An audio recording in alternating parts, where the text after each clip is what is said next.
తెలంగాణ రాష్ట్రంలో all government హాస్పిటల్స్లో bedsheets cleaning, beds కింద ఉన్నటువంటి ఆ మురికిని కూడా సరిగ్గా శుభ్రం చేయలేకపోతున్నటువంటి అక్కడ ఉన్నటువంటి స్వీపింగ్ స్టాఫ్.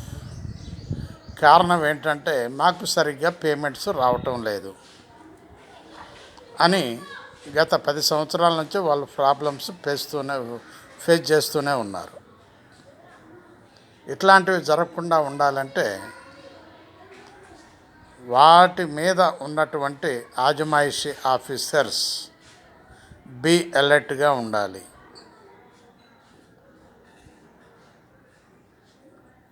పేషెంట్లతోటి ఆటలు ఆడుకోవద్దని చెప్పి మా యొక్క వార్తా విశ్లేషణ కార్యక్రమం ఆల్ హాస్పిటల్ ఇన్ఛార్జీలకు తెలియజేస్తుంది.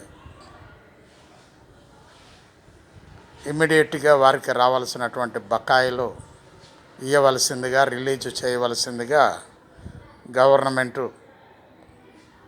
దానికి సంబంధించినటువంటి ఆఫీసర్స్ ఇమ్మీడియట్గా రిలీజ్ చేస్తే ఆ యొక్క పారిశుధ్య కార్మికులు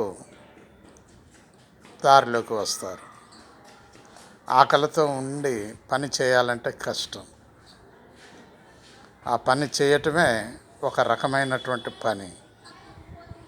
అర్థం చేసుకోండి government officers, all hospital in-charges, ఆలోచించండి ప్లీజ్. బాలసాని వీరప్రసాద్, హైదరాబాద్.